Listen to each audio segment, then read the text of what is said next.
Yeah. Hotel is a hotel. Let it down. Ìgbọ́sẹ̀lẹ̀ ń bẹ̀yẹ lórúmọdún alọ́kẹ́ ni tí àwọn èèyàn ìgbọ́sẹ̀lẹ̀ sí ní ilé wọ́n ti lọ́bí ní gbogbo wọn pọ̀ mọ́ tó fẹ́ lẹ́gbẹ̀ẹ́ ní lẹ́yìn nìyẹn láwọn abọ́sẹ́yìn.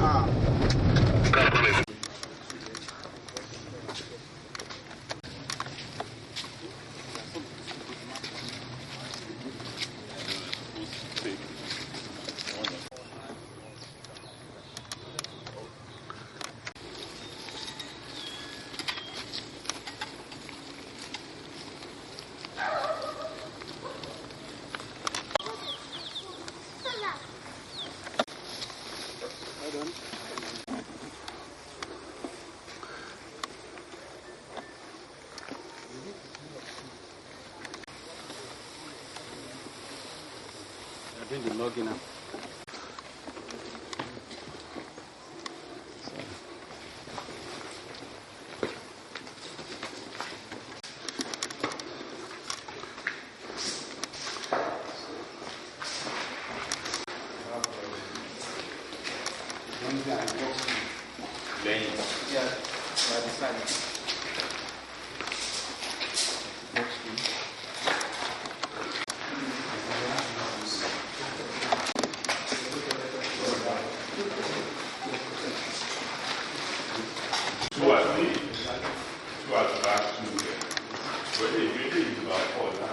That one is for the ladies. Okay, not this. This building too. Yes, a replica of this in another building. So if you move like this now, you see the different halls, just like this. Yeah, but then the annex is too big for the conveniences. Yeah, I think they want to show that yes, they want to move back.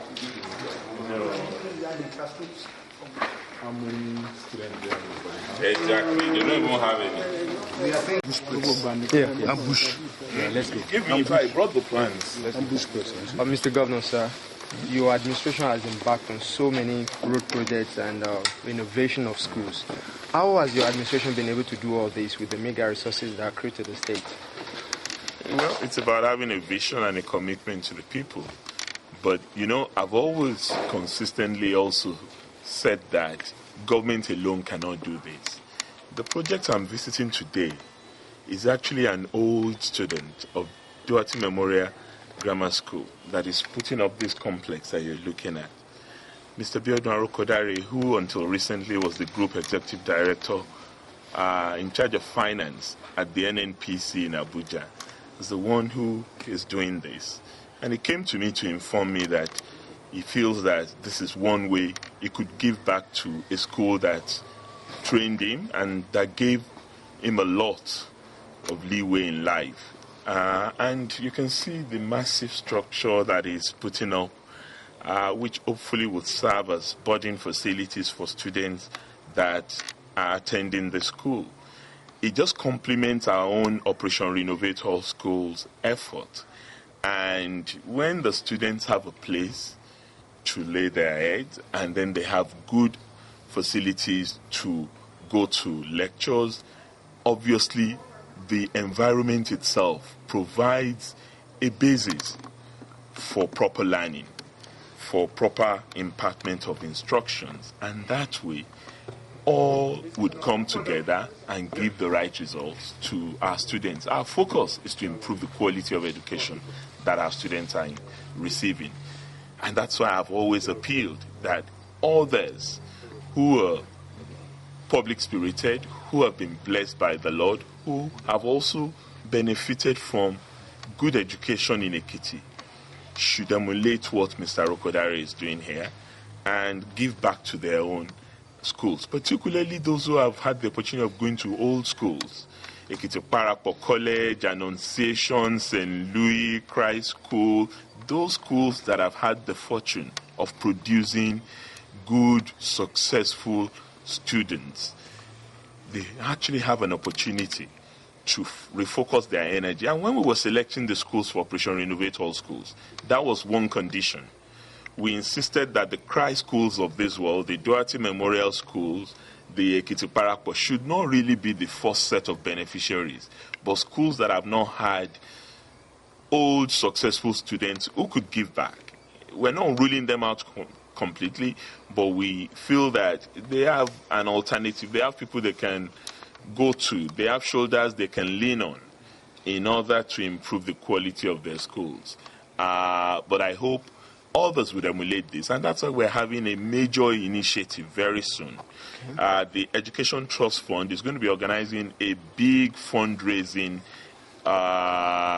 event that would encourage both Ekiti and friends of Ekiti who want to contribute to educational development in Ekiti to be part of that Adopt a School initiative that we would soon embark on.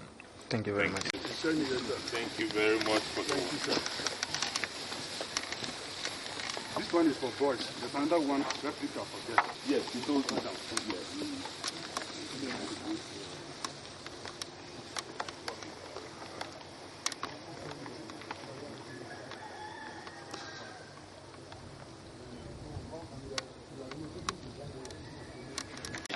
For example, you say you are doing this is the dining hall. This is dining hall. Okay, so Bishop, we need to do this. So maybe we just do this in the classroom. I'll do this in the classroom.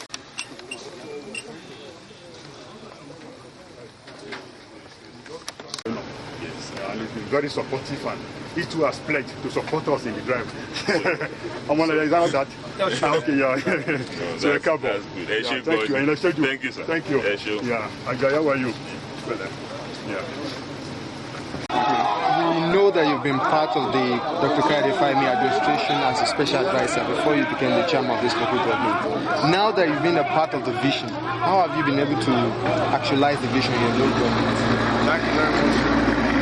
Coming down to the local government is a challenge, and the challenge is to make governance real and make it, practical, to touch the lives of the people, and that is what I've been able to do since my assumption of office as chairman in Ijero.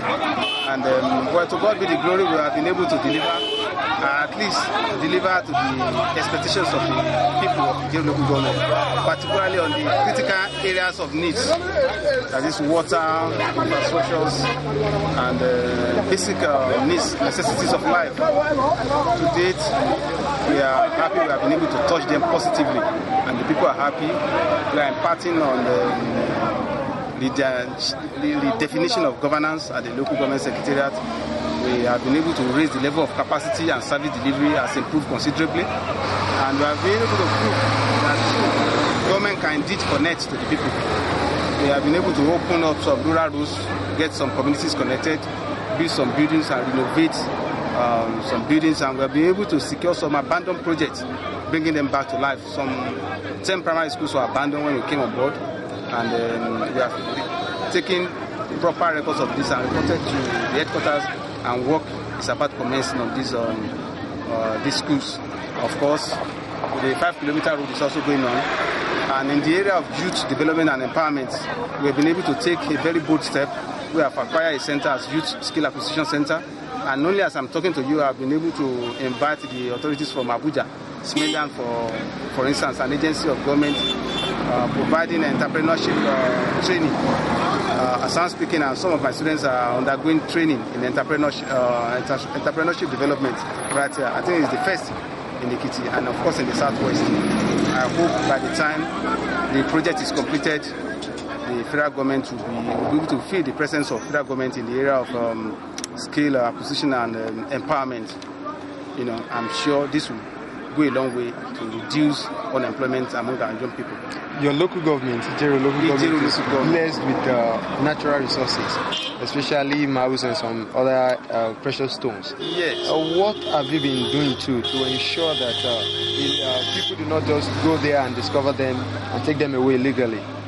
Yes, on assumption of duty, I've been able to set up a task force and we've been to the mining sites. We've been able to identify the miners. Unfortunately, Ijero is blessed with a lot of gemstones, and these gemstones now is being mined by our people right here in Ijero, but licensed by the federal government. We've been able to also regulate the activities with the help of the security agencies, and as I'm speaking, I'm in touch with them regularly, and in fact, I'm facilitating a major federal assistance through the office of the Minister of Trade and Investment in Abuja. A team has been here to inspect the facilities, and I'm sure a major machine that is required for their excavation will be provided by federal government to assist the miners. And I hope the state, the local government and the state will benefit tremendously from the large potentials of the mining sites in the local government. Thank you very much. I appreciate you all.